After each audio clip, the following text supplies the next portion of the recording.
네, 40분 됐네요. 네, 수업 시작하겠습니다. 매년마다 이제 정치학 3순환 강의할 때 고민이 있는데,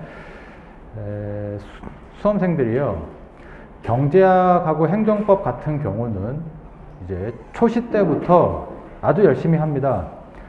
그래서 대략 3순환 때쯤 되면은 실력이 최소한 이 정도겠지 이렇게 감이 잡혀요. 그래서 그 수준으로 해서 강의를 하면 되는데, 정치학은 이 초시생과 그렇지 않은 분들, 공부를 좀 오래 하시는 분들 간에 이 공부 투입량의 격차가 매우 많거든요. 뭐 초시 때 돌이켜보면 여러분들이 아시다시피 정치학을 열심히 공부하려고 마음은 있었으나, 의지는 있었으나 경제학 행정법이 너무 힘들어서 이 경제학 행정법 이 두 개의 십자가가 너무 힘들어가지고 정치학은 이제 감당하기 어려운 상황이었거든요. 그래서 이제 이 수험생들 간의 이 실력의 차이, 공부량의 차이가 많고, 그래서 제가 어디다가 초점을 맞춰야 될지 항상 매년 고민이 돼요. 그래서 결국은 이제 절충점을 찾아야 되는데, 일단은 우리가 이제 그러면 공부를 이제 시험이 얼마 안 남았잖아요. 한 달 정도, 한 달 반 정도 남았는데, 그러면 이제 전략을 잘 짜야 돼요. 앞으로 남은 기간 동안에 전략을 짜야 되는데, 일단 여러분의 목표를 분명히 해야 됩니다. 내가 만약에 지금 공부한 지 얼마 안 돼 있고 정치학도 지금 많이 부족하고 그래서 나의 목표는 고득점이 아니라 선방이다. 그러니까 정치학 때문에 내가 시험에서 떨어지는 일이 없도록 하겠다. 이런 목표를 갖고 계신 분이 있을 수 있겠죠? 그리고 이제 나는 그래도 공부를 뭐 한 2년, 3년, 4년, 뭐 5년 그렇게 해가지고 그래도 이제 정치학 공부를 꽤 많이 했기 때문에 이번에는 반드시 고득점을 맞겠다. 이런 목표를 분명히 해야 돼요. 지금 여기서. 근데 이거는 여러분이 스스로를 냉철하게 돌아보면서 결정할 문제입니다. 이거는 강사가 결정해줄 문제도 아니고, 그렇기 때문에. 그래서 이제 고득점이 목표냐 아니면은 선방이냐 이거죠. 우리가 월드컵에서도 아주 강력한 팀을 만났을 때, 뭐 예컨대 뭐 아르헨티나나 뭐 브라질이나 이런 팀을 만나면은 뭐 골을 많이 넣어가지고 이기겠다 이 전략이 아니라 최대한 수비 위주로 가면서 이제 0대 0으로 비기는 뭐 그런 전략을 많이 취하잖아요. 약팀일수록. 그래서 이거를 지금 오늘 결정을 하셔야 돼요. 그래야지 앞으로 남은 기간 동안에 이 정치학 공부 투입량과 관련해서 가장 효율적인, 가장 최적화된 결과를 얻을 수가 있거든요. 그러면은 이제 예컨대 내가 이제 선방을 한다. 대략 이제 여기는 이제 초지생들이 주로 선방이겠죠, 아마도. 그러면은 시험에서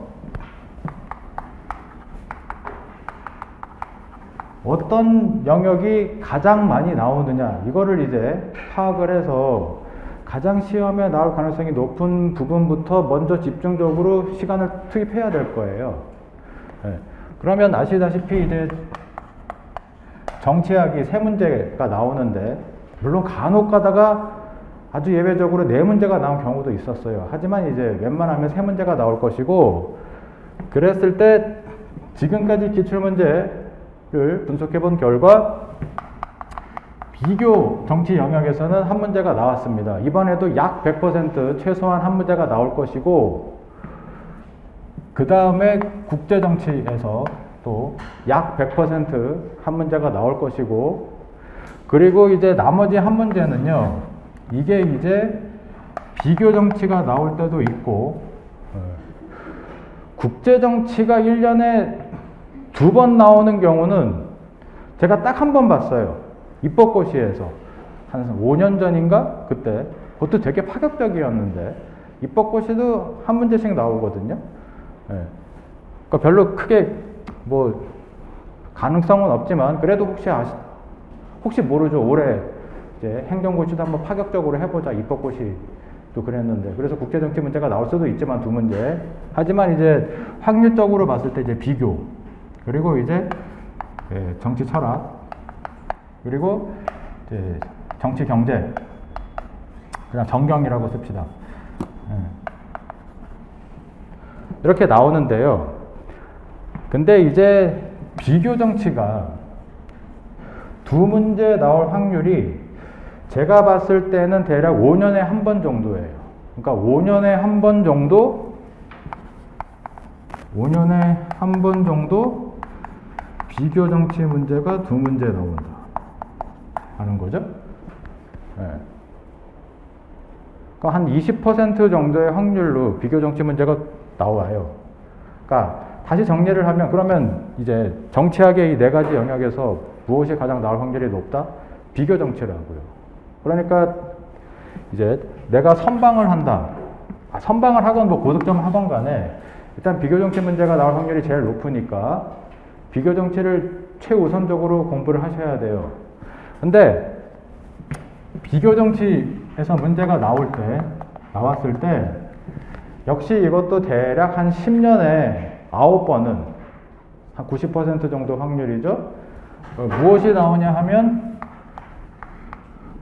권력구조, 선거정당 의뢰가 나옵니다. 요게 한 90% 정도 돼요. 네. 그러면은 당연히 이제 답이 나오죠. 비교정치 분야에서 권력구조, 선거정당 의회를 가장 먼저 에너지를 가장 많이 쏟아서 공부를 하셔야 되고 아마 올해 시험에도 제가 볼 때는 비교정치에서 문제가 나오면 확률은 90%지만 체감 확률은 약 100%일 거예요. 그래서 이제 권력구조, 선거정당 의회를 제일 먼저 공부하시고 그 다음에 이제 국제정치는 한 문제가 나올 거니까 약 100%. 그럼 이제 국제정치 하시고. 그러니까 이제 첫 번째 우선순위는 비교, 특히 이 분야, 그리고 이제 국제정치는 어떤 분야가 나올지, 어떤 분야가 제일 많이 나오고 적게 나오고 이런 거를 가늠하기가 상당히 어렵습니다. 그 다음에 이제 세 번째가 결국 이제 정치 철학하고 정치 경제에서 나오거든요. 물론 이제 정치 경제하고 정치 철학은 이제 서로 중첩되는 부분도 많고 뭐 그렇긴 해요. 그러면 이제 내가 선방을 하겠다 그러면요. 비교하고 국제는 그래도 남은 기간 동안 정말 열심히 하시고 이거는 뭐 선방이건 고득점이건 공통이고 그러고 나서 이제 정치 철학하고 정치 경제는 선방이 목표이신 분들은 전혀 안 보면은 또 마음이 불안하고 나오면 어떡할 거야. 그렇거든요. 근데 세게 공부하고 싶지만 시간과 여건이 허락하지 않으면 어쩔 수 없이 그냥 약하게 공부할 수밖에 없다. 그러니까 이거는 강하게 요거는 약하게 하는 것이 선방 전략이에요. 근데 이 정치 철학하고 정치 경제가 문제가 나오면 이게 내용이 어렵습니다. 특히 정치 철학 같은 경우 이거 진짜 문제가 어렵게 나오면은 정말 감당 못 하거든요. 그렇단 말이죠. 그러니까 일단 선방을 원하시는 분은 제발 특히 정치 철학 문제가 나오지 않기를 오늘부터 각자 믿는 신한테 간절히 기도해야 돼요. 신을 믿지 않는 분은 뭐 냉수 떠놓고 비나이다 하든지 뭐 아무튼 뭐 그래야 됩니다. 근데 고득점을 원하시는 분들은 정치 철학하고 정치 경제도 세게 공부를 해야 되겠죠. 그리고 정치 철학에서 문제가 어렵게 나오면 나올수록 이제 고득점 전략을 취하시는 분들은 유리해요. 왜냐하면 이 정치 철학을 약하게 공부한 사람과 세게 공부한 사람 간의 이 실력의 격차, 변별력이 제가 볼 때는 정치 철학에서 제일 많이 나요. 네. 그러니까 고득점을 원하는 사람은 역시 각자 믿는 신에게 제발 정치 철학 나오게 해주세요. 그것도 아주 어렵게. 네. 초시생들이 못 쓸 정도로 뭐 이렇게 이제 기도를 하셔야 되고, 초시생들은 제발 나오지 않게 해주세요. 근데 이거는 뭐 누가 결정할 거야. 그렇죠? 이거는 이제 속된 말로 운에 의해서 결정되는 겁니다. 그래서 제가 항상 매수난마다 했던 얘기가 있는데, 이제 그러면 시험 운을 어떻게 극대화하느냐? 평소 때 착하게 살아야 돼요. 그래서 불우이웃 성금을 많이 내고, 그리고 또 하나 말씀드렸죠. 부모님께 효도해야 된다. 부모님께 효도하면 복을 받는다. 이게 거의 모든 종교 사상의 공통점이에요. 불교도 그렇고 유교도 그렇고 뭐 천주교, 기독교, 개신교 다 그렇고 이슬람교도 그럴 거예요 아마. 정확하게 모르겠지만. 그래서 여러분 물론 열심히 공부를 해야지 합격을 하는데 열심히 공부하는 건 필요 조건이고요. 또 시험 운이 따라야 돼요.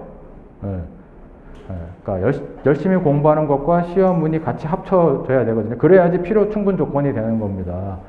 그래서 지금까지 부모님께 불효를 했던 분들은 빨리 반성하고 오늘부터 이제 최대한 효도하는 삶을 사시고, 그리고 불우이웃 돕기 성금을 여러분은 이제 수입이 없으니까 그럼 부모님한테 전화해서 빨리 불우이웃 돕기 성금을 많이 내라 이런 수밖에 없어요. 시험운을 극대화하는 방법은 뭐 별로 뭐 이렇게 신빙성이 없으면 뭐 그냥 안 믿어도 되고 뭐 그런 게 어딨어. 그건 여러분의 자유입니다. 그래서 이런 전략으로 일단 간다라는 거예요. 됐죠? 네. 그리고 이제 이 교재와 관련해서 말씀을 드리면, 이제 물론 이제 시험을 제대로 준비를 하려면 이제 당연히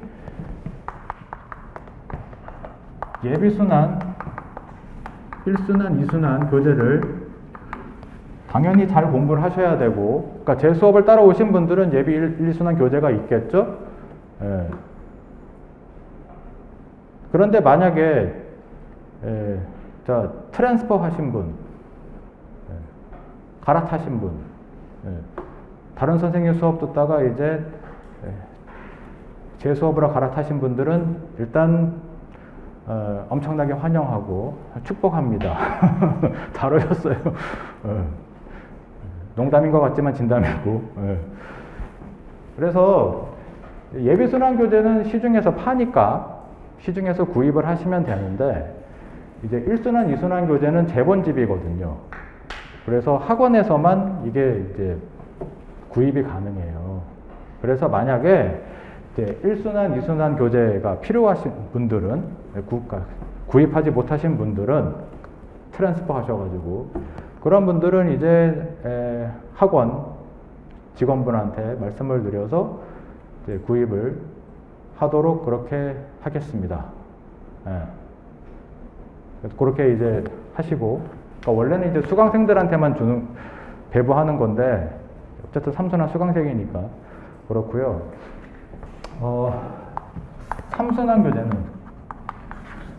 교재는 올해 이제 제가 작년과 다르게 또 특별하게 만들었어요.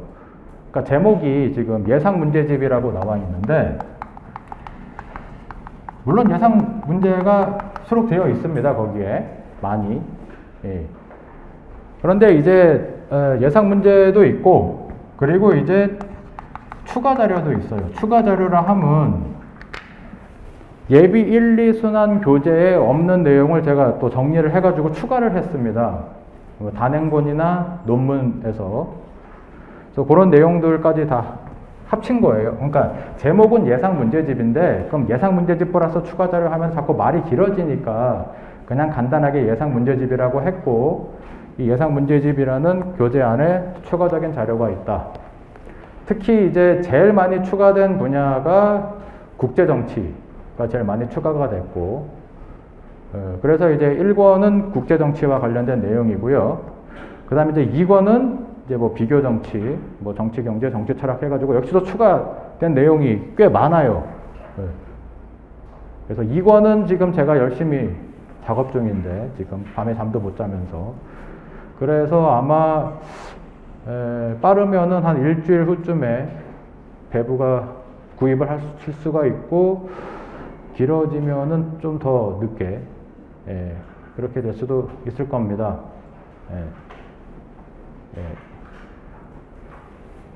그렇고요. 네네. 네.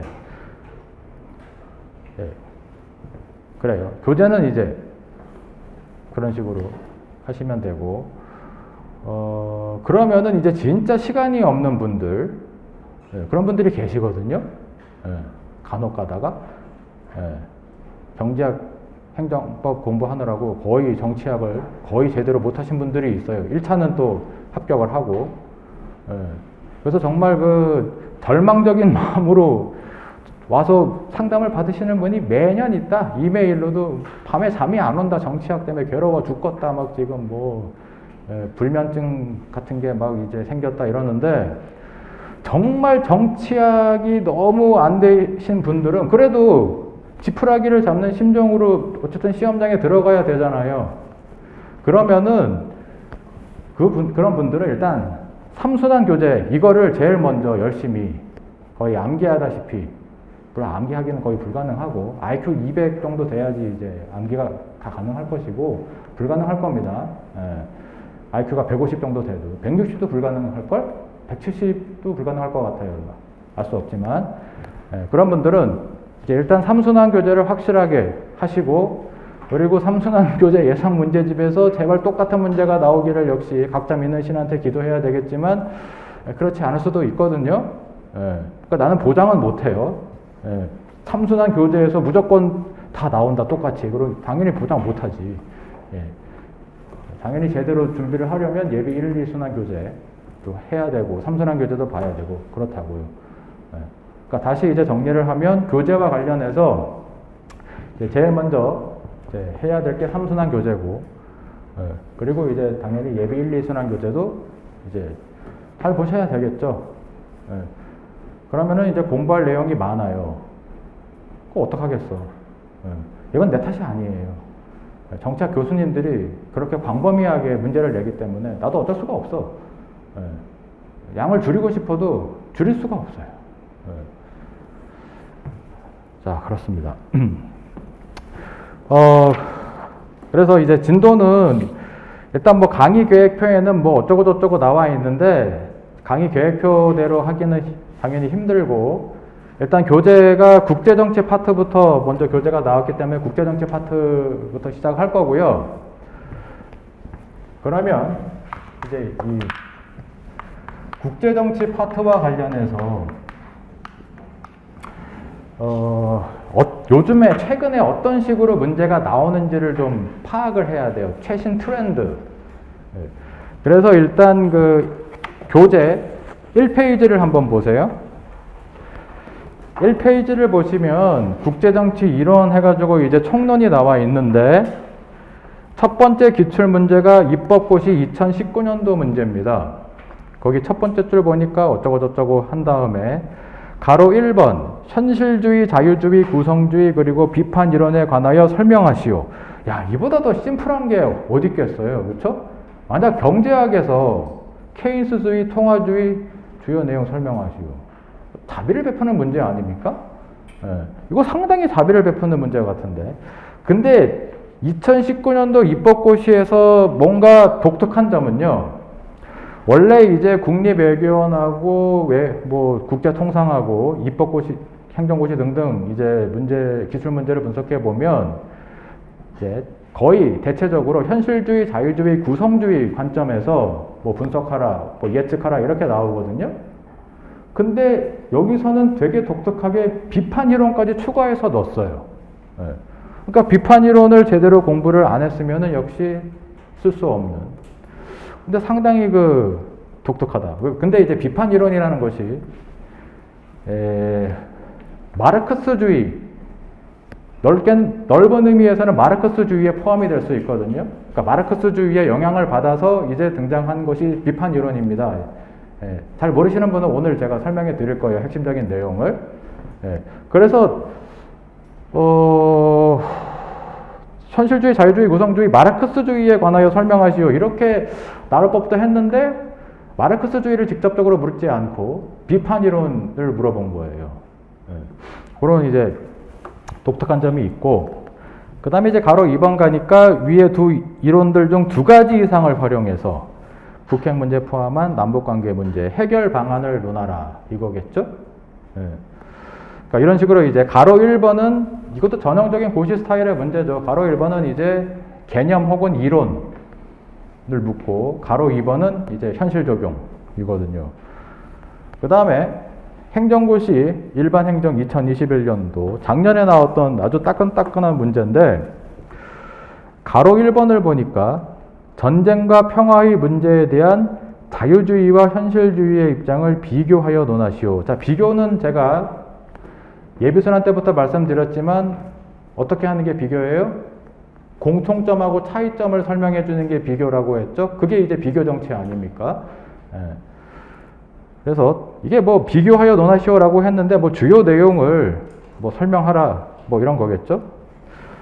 근데 참 그 작년 행정고시 문제는요, 가로 1번 같은 경우도 상당히 매우 자비를 베푼 문제예요. 원래 현실주의, 자유주의, 구성주의까지 해가지고 이렇게 물어보는데 구성주의를 빼주셨어.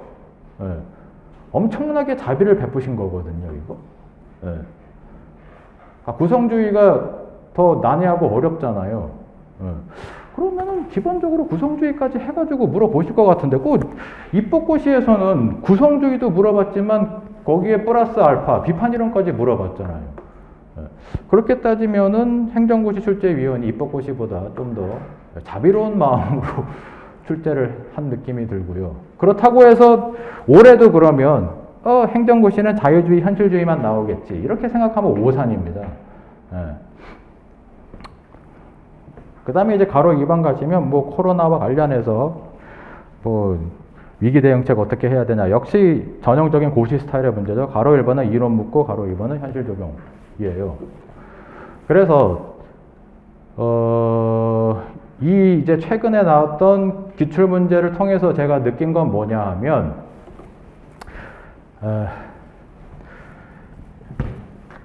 일단 이제 이 국제정치와 관련해서 이론을 제대로 아셔야 된다. 핵심적인 내용을. 그러면은 우리가 이제 주류 시각의 이론이 있고 그 다음에 이제 비판적 시각이라는 이론이 있어요. 오늘 말씀을 드릴 텐데 핵심적인 내용. 주류 시각은 이제 현실주의하고 자유주의 이렇게 이제 구분을 하고요. 비판적 시각은 당연히 현실주의하고 자유주의에 대해서 비판적인 관점으로 출발을 했겠죠. 그러면은 여기서는 이제 구성주의도 들어가고 마르크스주의도 포함이 될 것이고, 마르크스주의는 우리가 이제 뭐 구조주의라고도 했던 거죠. 그 다음에 이걸로 끝나는 게 아니라 탈구조주의라는 것이 있고 탈식민주의라는 것도 있습니다. 탈구조주의, 탈식민주의는 사실 작년 2순환 때까지 강의를 하지 않았고요. 이제 3순환 때 강의를 할 것이고, 사실은 지금까지 제가 수년 동안 강의를 했지만 탈구조주의, 탈식민주의를 강의를 한 적이 없는데 이제 올해부터는 할 거예요. 왜 나올 수도 있기 때문에. 그렇고 그 다음에 이제 페미니즘 하고 그 다음에 이제 환경주의. 환경주의는 당연히 이제 환경을 중시하는 뭐 그런 입장이겠죠.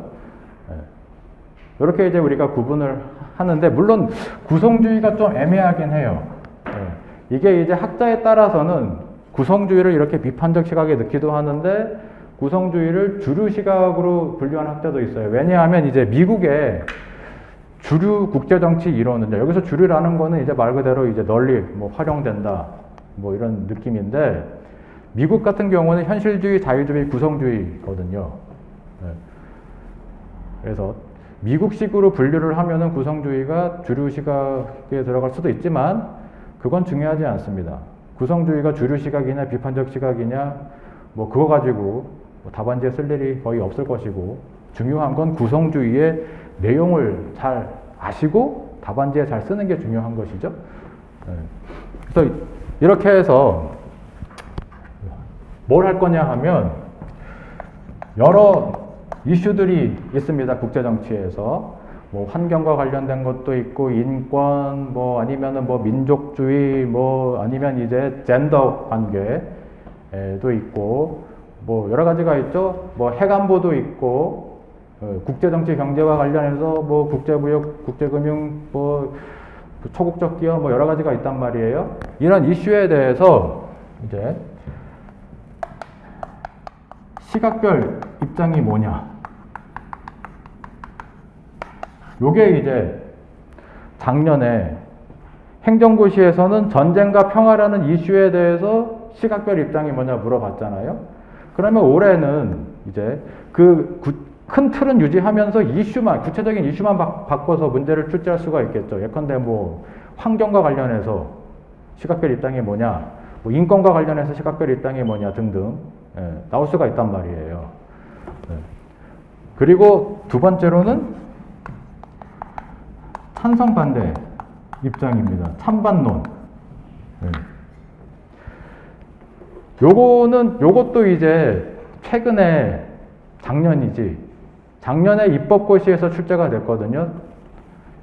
인도주의적 개입과 관련해서 이거를 일단 먼저 한번 확인을 해볼게요. 구체적으로 어떻게 문제가 나왔는지.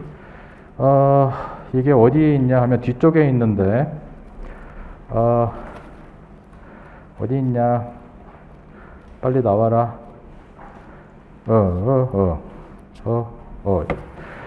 112페이지를 한번 가보세요.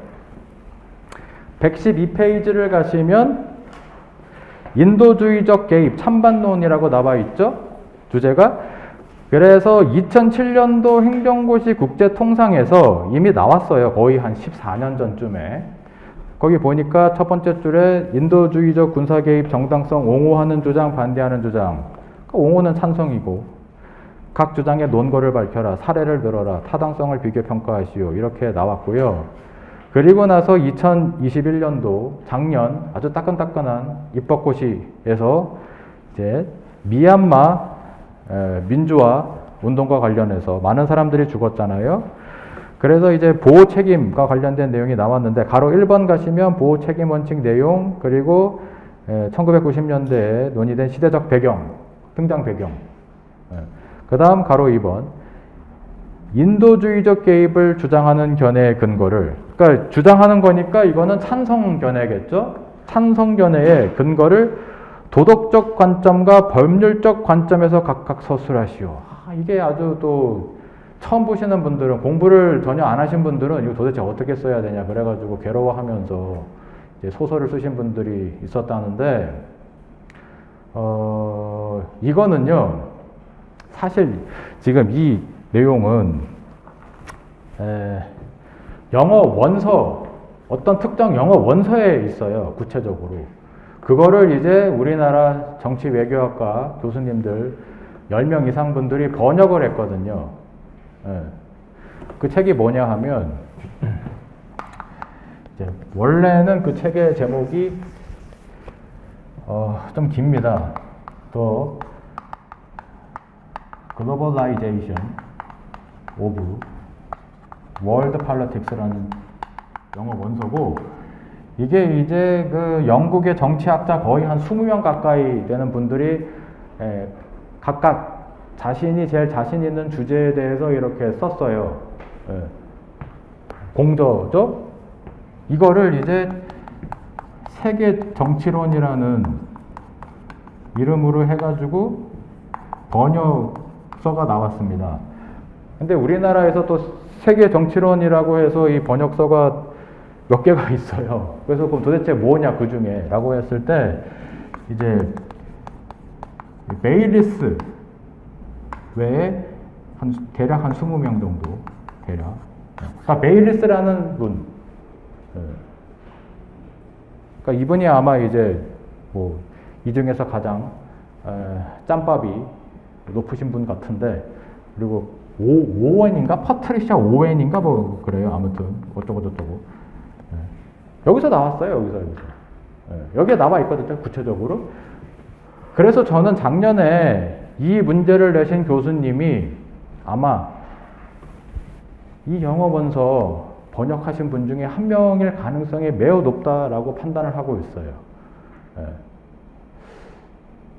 근데 이거는 좀 어찌 보면은 좀 불공정한 출제가 될 수도 있거든요. 이 교재를 공부한 사람만 쓸 수 있고 공부를 안 한 사람은 못 쓰는 문제였어요. 이건 사실. 그랬는데 아무튼 뭐 이런 이제 좋지 않은 선례가 발생했는데 이게 또 반복될 수가 있단 말이야.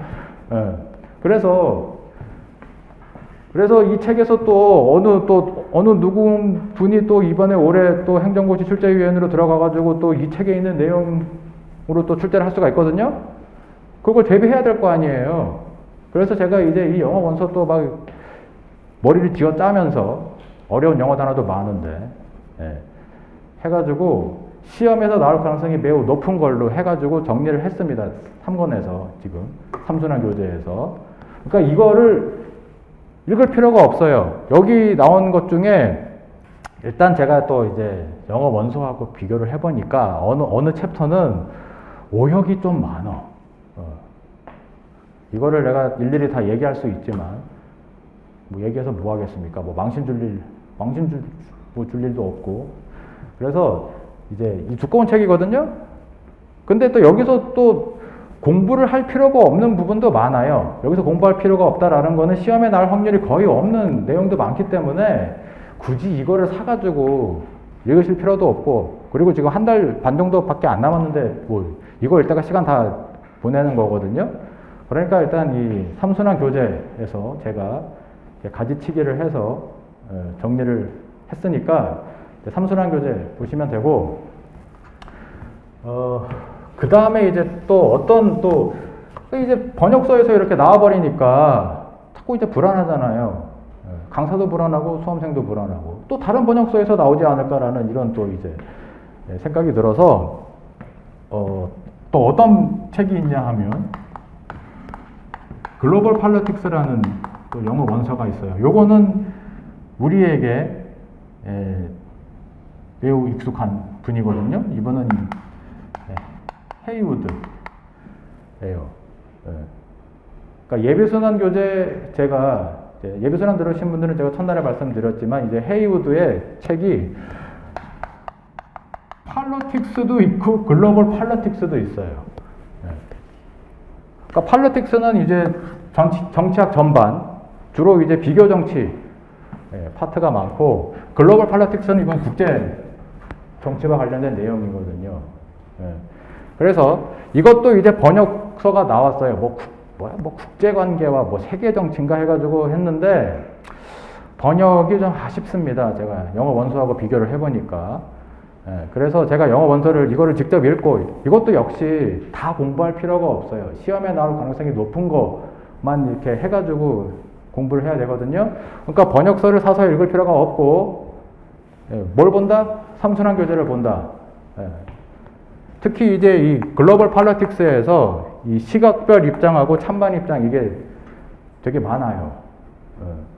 그래서 또 이 번역서를 참조해서 교수님들이 출제를 할 수도 있기 때문에 그래서 이런 식으로 대비를 해야 되겠다라는 생각이 들었습니다.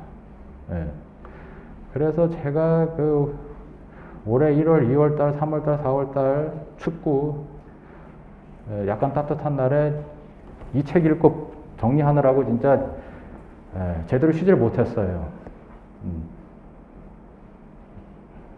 여러분을 위해서 그런 거죠. 네. 자, 그래서 다시 국제정치는 이제 이론을 당연히 제대로 알아야 되고, 시각별 입장, 찬반 입장 이렇게 나올 가능성이 높다라는 거예요. 그래서 이제 교재도 특히 이제 전반부 쪽은 이렇게 이제 정리를 했습니다. 그래서 대략 어디까지냐 하면 어디까지 176페이지까지가 이제 시각별 입장하고 찬반 입장 요 내용이 정리가 되어 있거든요. 이거는 이제 예비 1, 2순환 때는 공부를 전혀 하지 못했던 새로운 내용이 추가가 된 거예요. 그리고 그 소urce, 원천은 이제 이 헤이우드 책하고 베일리스 외 요 영어 원서를 기초로 해서 정리를 한 겁니다.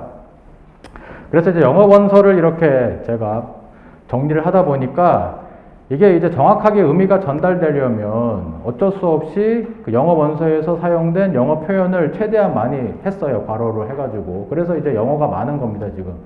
예. 그리고 빈칸 넣기를 올해부터 다시 새롭게 시작했다. 원래 이제 한 3년, 4년 전까지만 해도 빈칸 넣기 많이 했는데 빈칸 만드는 것도 이게 시간 많이 걸리거든요. 예. 올해부터 이제 다시 하도록 했습니다. 그래야지 더 긴장감도 넘치고 여기 들어갈 빈칸이 뭘까 이제 고민하면서 더 집중도 되고 그럴 것 같아요. 예. 자, 그러면은 일단 국제정치와 관련된 내용은 여기서 이제 오리엔테이션을 마치고 국제정치 끝나고 나면 이제 2권에서 또 한국정치, 비교정치, 뭐 정치철학 등등 관련해서 또 그때 또 오리엔테이션을 하겠습니다. 자, 1페이지를 다시 돌아가서 국제정치 이론 총론인데 물론 이제 작년에 예비순환 1, 2순환 제 수업을 들으신 분들은 국제정치 이론 공부 많이 했어요. 예. 그래서 현실주의, 자유주의, 구성주의, 마르크스주의까지는 그래도 친숙한데 근데 이제 작년까지 공부 못했던 탈구조주의, 탈식민주의, 페미니즘, 환경주의 요거는 이제 3순환 때 이제 새롭게 공부할 내용이 꽤 많을 겁니다. 자, 그러면 이제 로마자 1번으로 가시면 주류 시각이죠. 그래서 이제 말씀드렸듯이 현실주의, 자유주의입니다. 또 요 이제 주류 시각이 현실주의, 자유주의다. 비판적 시각은 그 외의 이론이다. 이게 이제 헤이우드 글로벌 팔리틱스 영어 원서를 보시면 이렇게 구분을 했어요. 그런데 이제 또 재밌는 거는 베일리스 외의 책, 여기서는 또 구성주의를 또 이제 주류 시각적으로 이제 포진시켜서 해가지고 이 두 책 간의 차이가 있긴 하지만 중요한 거는 구성주의가 주류 시각이냐 비판적 시각이냐 이게 중요한 게 아니라 그랬어요. 구성주의의 내용을 제대로 잘 알고 있느냐가 중요하다라고 했습니다. 그래서 일단 이제 헤이우드 시각으로 해가지고 일단 주류 시각은 현실주의, 자유주의. 자, 1번 현실주의 해가지고 쭉 나와 있죠. 그래서 2페이지에서부터 8페이지까지 나와 있는데 일단 좀 칠판을 지우고 정말 그 엑기스만 말씀드리겠습니다. 현실주의는 많이 공부를 하셨으니까 친숙하니까 여기에 이제 시간을 많이 할애할 필요가 없을 것 같기 때문에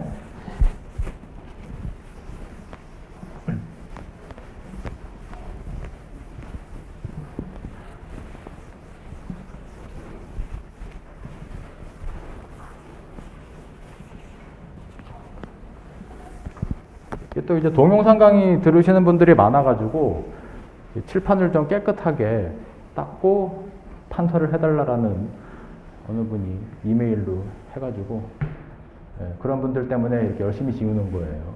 대충 지우고 싶지만.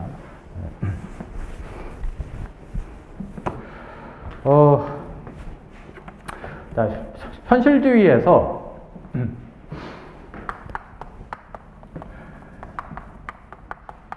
핵심은 뭐냐라고 했을 때 이기주의 플러스 무정부 상태는 권력정치다. 권력정치라는 건 이제 권력투쟁이겠죠, 핵심이? 예. 그러면은, 자, 이 이기주의라는 거는 기본적으로 이제 인간성에 대한 가정에서 출발하는 거예요. 현실주의는 대체적으로 특히 이제 고전적 현실주의, 고전적 현실주의 입장에서 봤을 때 인간성은 좋다 나쁘다? 나쁘다라고 했죠. 그래서 bad human nature라고 했고 악한 인간성. 근데 그 중에 하나가 이기주의라는 거예요. 이기심인 거죠. 그러니까 인간은 이기적이다 다. 그거예요. 근데 국가라는 거는 인간들이 모여서 국가를 이루니까 국가도 이기적이다. 라는 이제 결론이 나오는 거죠. 그러니까 다시 여기서 이기주의라고 했을 때 처음은 인간부터 시작해요. 인간은 이기적이다. 그래서 인간 이기주의. 근데 인간들이 모인 국가도 이기적으로 행동한다. 국가 이기주의. 이렇게 나오는 거죠. 요거는 주로 이제 고전적 현실주의자들이 강조하는 내용이고요. 이기주의는. 그 다음에 이제 무정부 상태는 이거는 국제체제의 구조라고 할 수 있겠죠. 특히 신현실주의자들이 이 국제체제의 구조 가지고 이제 전쟁과 평화 등등 국제정치 현상을 설명하려고 하잖아요. 대표적인 사람이 왈츠고. 그러면은 이 무정부 상태는 도대체 어떤 특성을 갖고 있느냐라고 했을 때, 자, 무정부 상태라고 하면은 공부를 하셨지만 상위 권위가 없다라고 했어요. 크게 이제 세 가지로 얘기해 봅시다. 상위 권위가 존재하지 않는다. 이건 뭐야? 국가보다 상위에 있는 권위가 존재하지 않는다 이 얘기죠. 그 얘기는 세계 정부가 존재하지 않는다. 그러니까 중앙 정부가 존재하지 않는다. 세계 중앙 정부, 세계 정부가 존재하지 않는다 이 얘기예요. 그러면은 국내 정치에서는 정부가 존재하기 때문에 예컨대 우리가 뭐 이제 묻지마 살인범한테 생명의 위협을 느낀다. 그러면은 이제 112죠. 경찰서에 전화를 해가지고 도움을 구해요. 그러면 우리의 안전을 국가가, 정부가 책임져 줍니다. 그러니까 의지할 대상이 있어. 근데 국제 정치에서는요, 어떤 국가가 타국의 침략을 받으면 뭐 112 번호 눌러가지고 우리의 안전을 책임져 주세요. 그렇게 할 수가 없어요. 그 얘기는 나의 안전은 내가 스스로 책임질 수밖에 없다. 이런 이제 함의가 있죠. 그래서 이거를 영어로 셀프-헬프라고 합니다. 자조. 스스로 도울 수밖에 없다. 특히 이 안보와 관련해서, 안전과 관련해서, 생존과 관련해서 그 얘기죠. 그리고 또 어떤 내용을 이야기할 수 있냐 하면, 자, 그래서 이제 내가 나의 안보를 스스로 책임질 수밖에 없기 때문에 나의 안보를 향상시키기 위해서 내가 군사력을 증강시켰어요. 그러면 그게 정말 순도 100% 방어적인 의도, 목적이었다 할지라도 상대방 국가는 정말 저 국가가 방어적인 목적으로 군사력을 증강시켰을까? 그럴 수도 있고 그렇지 않을 수도 있죠. 그러니까 의도가 방어적인지 공격적인지 명확하지가 않아요. 그래서 의도의 불확실성이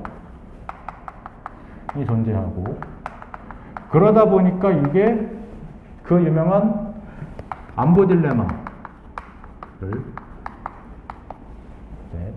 야기한다 라는 겁니다. 이런 내용들이 있고, 그 다음에 이제 또 하나는 국가들은 상대적 이익을 더 중시합니까? 절대적 이익을 더 중시합니까? 라고 했을 때 상대적 이익을 더 중시한다 하는 거예요. 절대적 이익보다. 이걸 어떻게 설명했죠? 예컨대 FTA를 체결한다. 경제 협력을 했는데 두 국가 모두 GDP가 증가했어. 그러면은 FTA를 하는 게 합리적이죠? 근데 상대방 국가가 나보다 더 경제적으로 이득을 예컨대 2배 더 얻는다. 그러면은 그 국가가 나보다 더 많이 경제적 이득을 얻는 거를 정말 평화적인 목적으로 사용할 거냐. 예컨대 뭐 재난지원금 막 뿌리고 뭐 그럴 거냐. 그게 아니라 군사력을 강화시키는데 다 써버리면 상대방이 나보다 군사력이 더 강해져서 나의 안보를 위협할 수가 있다라는 거예요. 그러니까 무정부 상태에서는 소위 잘 사느냐 못 사느냐보다 죽느냐 사느냐 문제가 더 중요하다. 그러니까 경제적으로 내가 더 잘 먹고 잘 사느냐 그거보다 내가 생존을 할 수 있느냐 없느냐 그게 더 중요하다라는 거예요. 그게 최고의 가치. 현실주의자들은 무정부 상태에서는 안보, 생존이 최고의 가치거든요.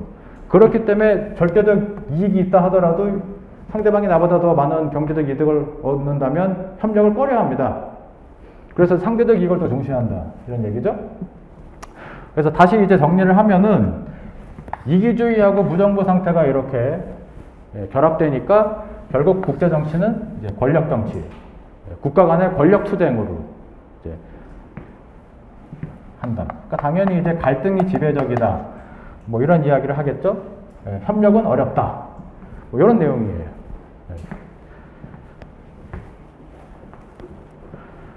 그래서 이거를 기초로 해서 여러분들이 3페이지에서부터 8페이지 2번 자유주의 전까지 보시는데, 자, 5페이지 가시면은 박스에 막 영어가 막 이렇게 있잖아요. 모르겐소의 현실주의 6가지 원칙 이렇게 나와 있는데, 이것도 역시 영어 원서를 제가 그대로 한 거고요. 이거를 이제 번역을 하면은 잘 이해가 안 될 것 같아서 그냥 영어 원문을 그대로 실어놨는데, 그렇다고 해서 지금 이 박스에 있는 6가지의 이 영어 문장을 그럼 뭐 달달 외워야 되느냐? 그건 아닙니다. 그냥 여러분의 이해를 돕기 위해서 쓴 거니까 그냥 한번 가볍게 읽고 넘어가시면 돼요. 그 다음에 8페이지 가시면 2번 자유주의가 나오죠. 일단 칠판을 좀 지우겠습니다. 깨끗하게 깔끔하게 지워야지. 자유주의는, 자, 칠판 지우면서 말씀드릴게요. 자유주의의 전신이라고 하면은 우리가 예비순환 때 배웠지만 이상주의였습니다. 근데 이제 이상주의를 했다가 실패를 했잖아요. 그러고 나서 이제 자유주의가 등장을 해가지고 뭔가 이상주의의 부족한 점, 약점들을 이제 보완하고 그렇게 됐는데, 자유주의도 제가 엑기스만 말씀을 드릴게요. 시간 관계상. 자유주의는 크게 이제 3가지로 분류할 수가 있다라는 거죠. 그래서 교재에도 나와 있지만, 이제 첫 번째가 뭐냐 하면, 상호 의존적 자유주의, 그 다음에 공화주의적 자유주의라고 나올 겁니다. 세 번째가 제도주의적 자유주의인데,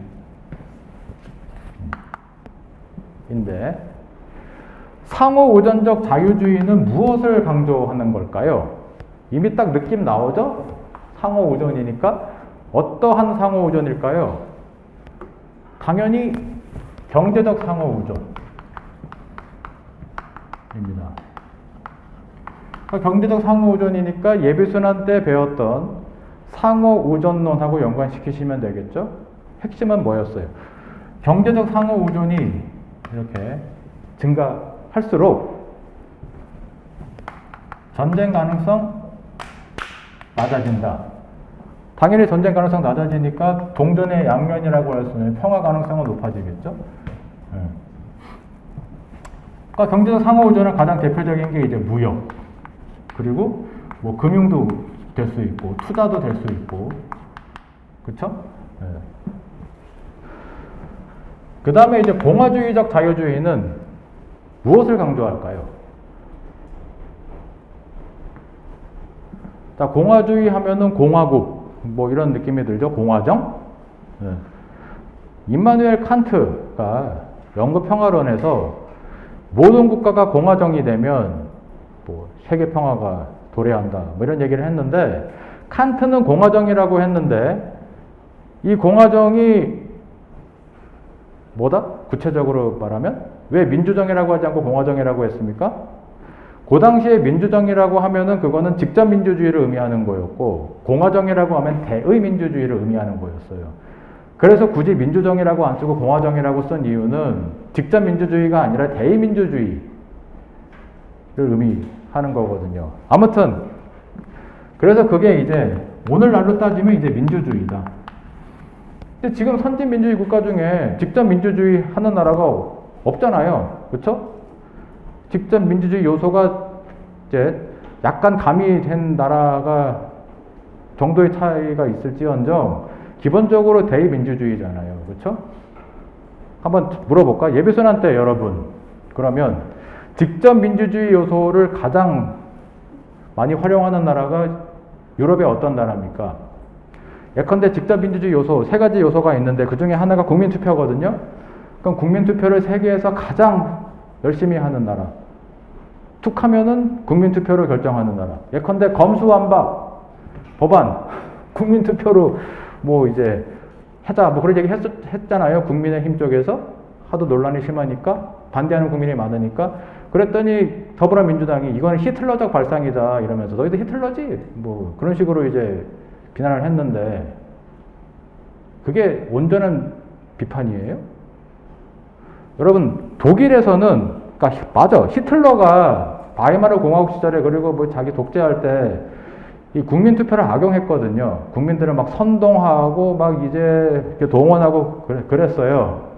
히틀러가 국민투표를 악용한 건 맞는데, 그러면 지금 국민투표를 세계에서 가장 많이 하는 나라가 어떤 나라예요? 독일은 안 합니다. 독일은 국민투표 없어요. 왜? 히틀러의 이 아픈 기억 때문에. 근데 스위스는 툭 하면은 해요. 국민투표를. 그러면 더불어민주당에 따르면은 스위스는 다 신나치당들이야. 다 히틀러를 추종하는 정신 나간 인간들이라고. 그런 얘기를 할 수가 있겠죠. 내가 국민의힘 의원이었으면 넌 스위스는 그러면 뭐 나치주의자? 뭐 이렇게 했을 텐데, 국민의힘에서 그렇게 비판하는 사람을 본 적이 없고, 그러니까 이제 펀더멘털 정책 예비순환 교재만 잘 봤어도 그렇게 비판할 수가 있는데 아쉬운 거죠. 다시. 그래서 물론 이제 이거는 민주주의라고 하면 우리는 그냥 의례히 대의민주주의라고 하는 것이고, 그럼 이제 당연히 민주주의 국가가 많으면 많아질수록 역시 전쟁은 감소하고 평화가 증대될 것이다. 요거예요. 이게 이제 공화주의적 자유주의이고, 그러니까 우리가 공부했던 어떤 이론 생각나요? 민주평화론 생각나죠? 그 다음에 제도주의적 자유주의는 말 그대로 지금 제도를 강조하니까, 그러면은 국제제도 역시 똑같은 유사한 이제 이야기를 할 수 있다. 그럼 국제제도는 우리가 크게 두 가지로 나눴는데, 뭐하고 무엇을 합쳐서 국제제도라고 했죠? 국제기구하고, 그 다음에 여기 들어갈 두 글자는 뭐였습니까? 국제 레짐. 그죠? 그러면 이 둘의 차이가 뭐라고 했어요? 국제기구는 영어로 하면은 formal, 공식적인 특성이 강하고, 국제 레짐은 informal, 비공식적인 특성이 강하다라고 했죠? 네. 그래서 이게 이제 이 자유주의의 큰 그림이고, 요렇게 이제 이 세 가지를 잘 하면은 이제 세계 평화가 도래하니까, 이거를 이제 뭐라고 하냐 하면 이렇게도 표현해요. 평화의 뭐 삼각구도다. 뭐 삼각형, 평화의 삼각형이다. 이렇게도 표현하는 분들이 있고, 트라이앵글, 뭐 삼각구도, 산발이, 초등학교 때 생각나죠? 산발이 해가지고 알코올 해서 막 이렇게 뭐 가열하고 그런 것도 했고, 아무튼 세계니까 삼각구도인 거예요. 네. 자, 그래서 넘어갑니다. 자유주의도. 시간 관계상. 그 다음에 이제 15페이지를 가시면 제일 마지막 줄에 비판적 시각이 이제 등장하죠. 그러면 비판적 시각이 이제 여러 이론들이 있는데 그래도 유사점을 한번 생각해 보면 여기서부터 이제 우리가 이제 예비 1, 2순환 때 자세하게 공부하지 못했던 내용입니다. 자, 16페이지 가셔서 네 번째 줄 보니까 첫째, 탈실증주의다 라고 하면서 쭉 나와 있죠.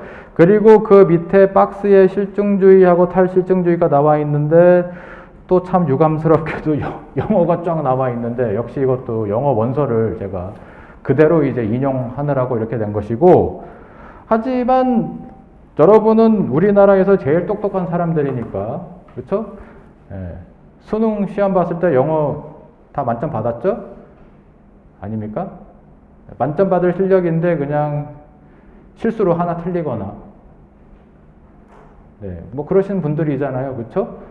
아니면은 뭐 탭스 900 이상, 토플 100점 이상, 뭐 이 정도 실력. 표정이 왜 이렇습니까? 네, 그렇게 믿을게요. 네, 그래서 충분히 해석이 가능하고요. 자, 그러면은 실증주의는 뭡니까? 뭐 이거는 뭐 조사 방법론을 선택과목으로 선택하신 분들은 매우 쉬운 건데, 네. 실증주의는 한마디로 이야기하면은 과학적 방법론이잖아요. 그렇죠? 네. 자연과학의 방법론을 사회과학에 적용한다라는 거잖아요. 그렇죠? 네. 이게 핵심이고. 네. 그래서 자연과학을 사회과학에 적용한다.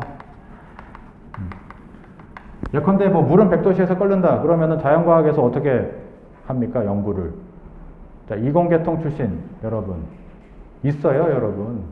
최소한 한 10%는 될걸. 카이스트 출신도 제가 봤고 실제로. 그렇죠. 그리고 뭐야, 2년 전인가 그 행정고시 최연소 수석하신 분이 과학고등학교 졸업하시고 고려대 뭐 생명 무슨 어쩌고 저쩌고 뭐 되게 길던데 뭐 학부던데 이공계통 출신이신데 행정고시 최연소 수석으로 합격하셨어요. 그래서 나의 전공이 사회과학이 아니라고 해서 자신감이 부족한 분들은 2년 전에 이공계통 출신이 최연소 합격을 했기 때문에 자신감을 가져도 된다. 이런 얘기를 하고 싶어서 그분을 이제 소환한 거고. 그렇죠? 그러면 탈실증주의는 뭐냐라고 했을 때, 자, 방금 이 실증주의에서는요, 예컨대 리얼러티가 있다. 그러면은 앞에 형용사를 붙여서 objective reality가 있다라는 거예요. 객관적인 현실이 있다라는 거예요. 그러면은 이제 이렇게 해서 이게 이제 observer, 관찰자거든요. 이게 뭐 학자일 수도 있고 뭐 그렇죠. 그러면은 이제 이 현실을 이렇게 이제 관찰을 했어요. 그래서 이제 이론을 만들려고 하는데 정말 그 자신이 갖고 있는 기존에 이미 갖고 있는 선입견이나 이론이나 가정이나 세계관이나 이런 거하고 완전히 독립돼서 별개로, 영어로 separate 혹은 independent of라고 하거든요. 정말 진공 상태에서 객관적으로 그렇게 이론을 만들 수가 있느냐라고 했을 때 실증주의는 가능하다라는 거예요. 근데 탈실증주의는 이거 불가능. 그러니까 객관적 현실을 정말 이렇게 말 그대로 객관적으로 내가 갖고 있는 주관을 완전히 배제하고 정말 이 객관적인 현실을 정확하게 인식하고 이거를 이론으로 만들 수 있냐 이거예요. 그랬을 때 실증주의는 불가능이고 탈실증주의는 불가능. 실증주의는 가능하다. 예컨대 뭐 통계 기법을 사용해가지고 가능하다. 경제학 같은 경우 예컨대 수요의 법칙 뭐 이런 거를 이제 우리가 발견해가지고 이론으로 만들려면 이제 구체적으로 막 이제 관찰을 해가지고 그래프 해가지고 하면은 뭐 나오잖아요, 그렇죠? 뭐 그런 쪽이 실증주의라고요. 근데 탈실증주의는 불가능하다라고 이야기해요. 왜냐하면 내가 이미 갖고 있는 관찰자의 이거를 뭐 이론이라고 해봅시다. 물론 이제 여기 이론에는 뭐 내가 갖고 있는 기존의 뭐 가치관도 포함될 수 있고, 그렇죠? 아니면 뭐 세계관도 포함될 수도 있고 여러 가지 있어요. 뭐 전제, 뭐 가정 등등 뭐 이런 말로 아니면 뭐 내가 갖고 있는 이데올로기 등등이 있거든요. 이게 관찰을 하면서 이게 불가피하게 들어간다라는 거예요. 분석을 할 때. 네. 그래서 객관적인 현실을 이렇게 정확하게 파악하는 것은 불가능. 이게 탈실증주의입니다. 네. 일단은 이거를 처음 들었을 때는 이게 이해가 되면서도 안 되는 것 같은 느낌이 드는데 이 탈실증주의 입장에서 이제 주로 비판적 시각이 이제 출발하거든요. 네. 그럼 이제 구체적인 이론들을 공부하시면은 이게 무슨 소리인지 더 이해가 될 거니까 지금은 그냥 혹시 잘 이해가 안 가더라도 넘어가겠습니다. 그래서 이제 집에 가서 한번 이 영어로 된 박스를 찬찬히 읽어보시면 이해가 될 겁니다. 네. 자, 그리고 이제 17페이지로 가셔서 박스 바로 밑에 둘째가 나오죠. 둘째, 글로벌 현상 유지에 도전한다. 영어로 챌린지인데 이의를 제기한다. 그러면서 그럼 도대체 뭐냐? 그 밑에 줄. 글로벌 현상 유지가 기초하고 있는 가정 규범 가치들에 도전한다. 주류 시각들이 간과하고 있는 불평등과 비대칭 혹은 불균형을 드러냄. 영어로 expose니까 이제 폭로한다가 더 이제 느낌이 팍팍 오죠. 드러냄으로써 현실주의와 자유주의는 기존의 글로벌 체제에 존재하는 힘의 불균형을 은폐하고 정당화하는 방법이다라는 것이죠. 그러니까 힘이 있는 사람들, 강자, 사람들로 따지면 강자고 국가로 따지면 강대국이겠죠. 강자 혹은 강대국의 이익에 봉사하는 뭐 그런 이제 이론이다라고 비판을 합니다. 그래서 다시 교재 보면 따라서 비판적 이론, 비판적 시각은 해방 이론이다. 즉 억압을 타도하는 데 헌신한다.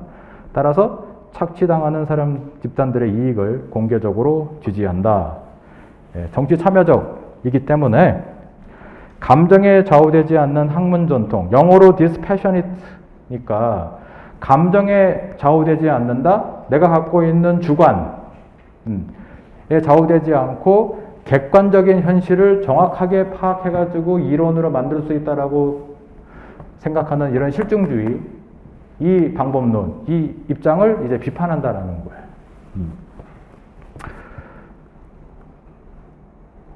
그래서 그 밑에 이제 마지막 줄에 박스에 보시면 나와 있죠. 1번 마르크스주의, 그 다음에 2번 구성주의, 3번 탈구조주의, 4번 탈실증주의. 왜 이게 왜 탈실증주의지? 어이, 오타입니다, 오타. 포스트 콜로니얼리즘이니까 이게 탈식민주의죠. 오, 지금 또 오타를 발견했네요. 4번은 탈실증주의가 아니라 탈식민주의다. 근데 내가 이거를 이렇게 안 해도 우리나라에서 제일 똑똑한 분이니까 포스트 콜로니얼리즘이면 그냥 탈식민주의 그냥 알아서 고치시겠죠? 네. 자, 그럼 1번 마르크스주의를 가면요. 뭐 마르크스주의는 우리가 국제정치뿐만 아니라 정치 철학에서 예비순환 때 이데올로기론에서 자세하게 공부를 했으니까 이것도 빨리빨리 넘어가겠는데 벌써 지금 시간이 1시간 5분이 지나서 쉬어야 됩니다.